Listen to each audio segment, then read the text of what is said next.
नमस्कार, प्रणाम। मैं विशु राय, आप देख रहे हैं विशु वारदात तक। आज की कहानी जो मैं आपको सच्ची घटना सुनाने वाला हूँ, उसे सुनने के बाद वाकई में आप आश्चर्य में पड़ जाएंगे, हैरत में पड़ जाएंगे। आज की जो सच्ची घटना है वह दिल्ली की है। दिल्ली के दिल्ली में जगह पड़ती है कापसहेड़ा। कापसहेड़ा में एक परिवार रहता था, रवि का परिवार। रवि के परिवार में उसकी बहन और रवि सिर्फ दो ही लोग रहते थे।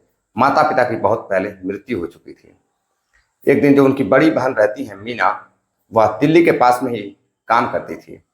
उनकी शादी दिल्ली से 40 किलोमीटर दूर एक जगह पड़ती है, राखल खेड़ा। राखल खेड़ा में उनकी शादी हो जाती है। अब वो अपने पति के साथ दिल्ली के एक जगह समालखा में रहने लगती हैं।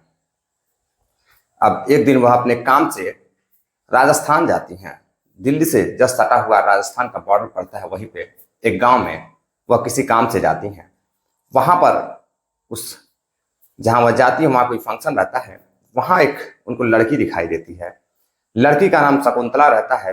उम्र मात्र 20 साल रहती है। लड़की बेहद ही खूबसूरत रहती है।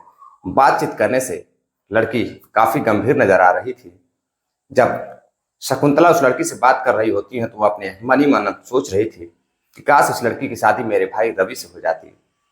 अब वह उस लड़की को पसंद करने लगती हैं अपने भाई के लिए, और उनके परिवार वालों से बातचीत करती हैं। परिवार वालों से बातचीत करती हैं और बताती हैं कि मेरा एक भाई है जो दिल्ली में एक कंपनी में काम करता है, काफ़ी अच्छा खासा इनकम है। अगर आप चाहें तो आप अपनी बेटी की शादी मेरे भाई रवि से करा सकती हैं। अब परिवार वालों को कोई एतराज़ नहीं था, लड़का नौकरी वाला था। दोनों तैयार हो जाते हैं। फरवरी में दोनों की फरवरी 2011 में उनकी बहन दोनों की शादी करा देती हैं। अब जैसे शादी हो जाती है, लड़का अपनी पत्नी को लेकर अपने मकान में, यानी कि जहां वह रहता था, कापसहेड़ा में रहने लगता है। मात्र 2 महीने गुजरते हैं। जो भाई होता है लड़की का, और जो पत्नी होती है, यानी कि रवि और उसकी पत्नी शकुंतला, दोनों बहन के घर जाने के लिए तैयार हो रहे थे। वह घर से करीब 9 बजे निकलते हैं। 2011 में मार्च के महीने में ही घर से निकलते हैं बहन से मिलने के लिए। लेकिन कई दिन हो जाते हैं, वह ना तो बहन के घर जाते हैं ना ही वापस अपने घर आते हैं। अब बहन भी परेशान रहती है। कई बार वह अपने भाई और अपने भाभी को फोन करती है, लेकिन भाई और बहन का कुछ पता नहीं चलता। अब बहन सोचती है कि आखिर उसके भाई के साथ, उसकी भाभी के साथ क्या हो गया, आसमान निकल गया या फिर धरती निकल गई। अब बहन काफी परेशान थी। करीब 5-6 दिनों तक अड़ोस पड़ोस में पूछताछ करती है, रिश्तेदारियों में पूछताछ करती है, लड़की के घर वालों से भी पूछताछ करती है, लेकिन कुछ भी पता नहीं चलता है। अब उनकी बहन मीना परेशान होकर कापसहेड़ा में ही पुलिस थाने जाती है, और पुलिस थाने के जाने के बाद 22 मार्च 2011 को वह शिकायत दर्ज कराती हैं पुलिस थाने में। वह बताती हैं कि उनका भाई उनके घर अपनी पत्नी को लेकर आने वाला था, लेकिन आज तक उसका कुछ पता नहीं है। ना तो वह मेरे घर आया, ना ही वह अपने ससुराल गया, ना ही वह दोबारा अपने मकान पर गया। आज तक उसका कुछ पता नहीं है। फोन भी स्विच ऑफ आ रहा है। अब पुलिस के सामने एक ऐसा केस था जिसका कुछ अता पता नहीं था। पुलिस दोनों का कॉल डिटेल्स निकालती है, लेकिन कुछ भी पता नहीं चलता है कॉल डिटेल्स से। उसकी जो पत्नी होती है वह एक व्यक्ति से कुछ देर पहले बात की रहती है, जिस दिन वह गायब हुई थी। अब पुलिस उस कॉल डिटेल्स के आधार पर जांच पड़ताल करने की कोशिश करती है, लेकिन जो फोन रहता है वह डेड रहता है। सिम भी टूट चुकी थी। कुछ भी पता नहीं चलता है, उस व्यक्ति के बारे में भी नहीं पता चलता है। जिस व्यक्ति को वो फोन की रहती है वह भी फर्जी आईडी पर लिया गया रहता है। अब पुलिस के सामने एक और सवाल था, आखिर दोनों गए कहाँ, किस हालत में होंगे, कहाँ होंगे, कुछ भी खबर नहीं थी। बहन काफी परेशान हो रही थी। कई साल बीत जाते हैं, यानी कि 4 से 5 साल बीत जाते हैं, कुछ भी पता नहीं चलता है। पुलिस पेपरों के माध्यम से, न्यूज़पेपर के माध्यम से दोनों की तस्वीरें छपवाती है, गुमशुदगी की खबर फैलाती है, फिर भी कुछ पता नहीं चलता है। अब पुलिस काफी हैरान थी, बहन भी काफी हैरान थी कि आखिर उसके भाई बहन गए तो गए कहाँ। कई साल गुजर जाते हैं, करीब 7 से 8 साल हो जाते हैं। 2018 में एक व्यक्ति पुलिस को फोन करके बताता है कि जो पेपर में महिला की खबर छपी थी वह महिला राजस्थान के अलवर जिले में देखी गई है। अब पुलिस उस महिला को पकड़ने के लिए या उसको मिलने के लिए पुलिस वहां से अपनी टीम के साथ राजस्थान अलवर जाती है। जैसे ही वह अलवर पहुंचती है, अलवर में जिस मकान में वह रहती थी उस मकान में ताला बंद था। वहां पर उसका फोन मिलता है, महिला वहां थी ही नहीं। अब पुलिस उस फोन के आधार पर एक व्यक्ति को गिरफ्तार करती है जिसका नाम कमल रहता है। 2017 में कमल की गिरफ्तारी होती है और कमल से पूछताछ की जाती है। तो जो कमल जो सच बताता है, उस सच को सुनकर वाकई में पुलिस के रोंगटे खड़े हो जाते हैं।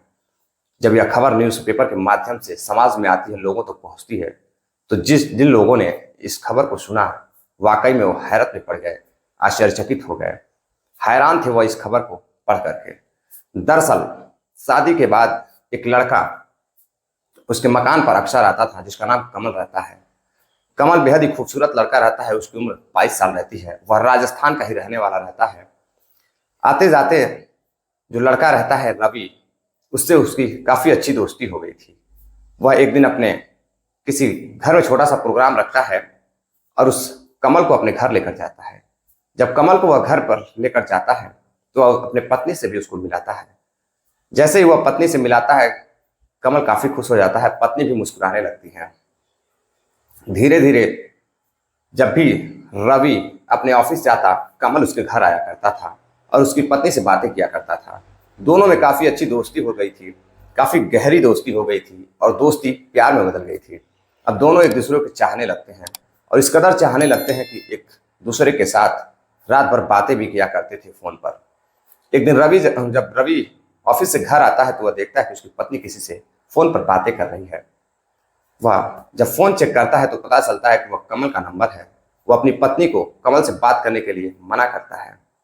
फिर अगले दिन जब वह ऑफिस से घर आता है तो वह देखता है कि कमल उसके घर में, उसके कमरे में मौजूद है और उसकी बीवी के साथ बातें कर रहा है। अब वह कमल को भी मना करता है घर पर आने के लिए और अपनी बीवी को डांट फटकार लगाता है। तभी कमल बताता है कि मैं तुमसे मिलने आया था और तुम डांट फटकार लगा रहे हो। जब तुम यहाँ नहीं थे तो तुम्हारी पत्नी बताई है, यानी कि भाभी जी बता रही थी कि अभी तुम आने वाले हो, तो मैं तुम्हारा इंतजार कर रहा था। उस कमरे में एक टीवी लगी थी, वह बैठकर टीवी देख रहा था। रवि को सब कुछ अच्छी तरह से पता था, हकीकत उसको पता चल चुकी थी, लेकिन फिर भी वह किसी तरह से अपने दोस्ती में खटास नहीं लाना चाहता था, किसी तरह से मामले को रफा दफा करना चाहता था। वह अपनी पत्नी को बेहद समझाता है और कमल को भी बेहद समझाता है। कमल वहां से घर चला जाता है और जो उसकी पत्नी होती है, पति के मना करने के बाद भी कमल से बातें किया करती थी। अब एक दिन पत्नी अपने पति से कहती है, 22 मार्च 2011 को वह अपने पति से कहती है कि तैयार हो जाइए, आज दीदी के घर चलना है उनसे मिलने के लिए। पति काफी खुश होता है कि आज मेरी पत्नी मेरी बहन से मिलने के लिए कह रही है।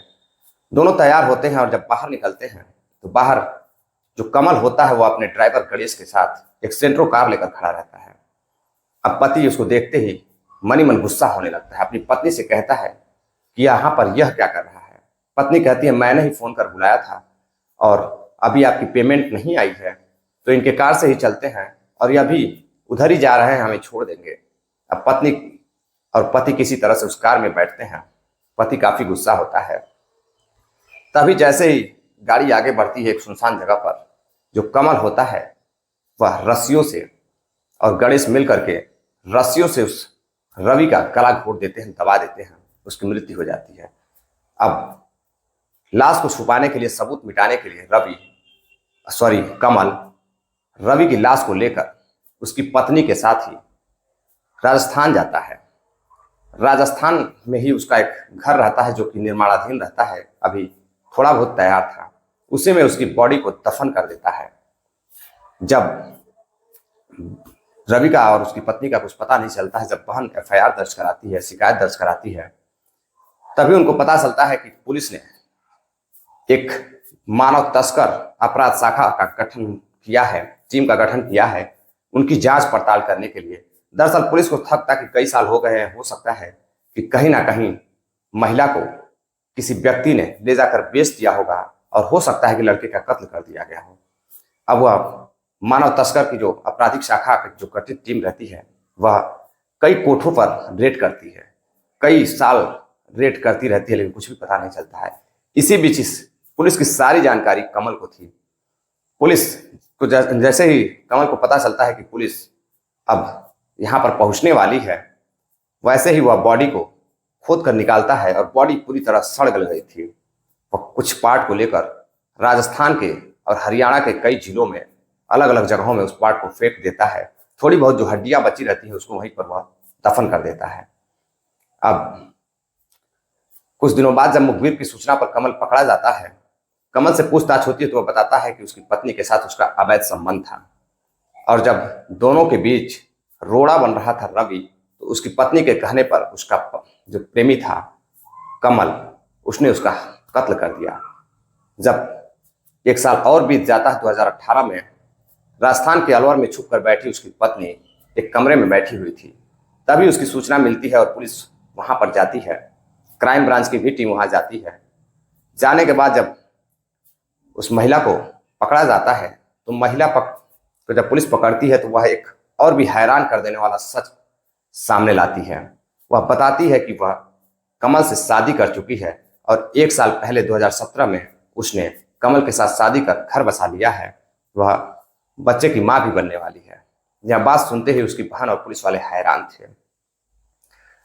वह यह भी बताती है कि जो कमल है वह उसका शादी से पहले का ही आशिक है, पुराना आशिक है, और दोनों कई बार एक दूसरे के साथ संबंध बना चुके थे।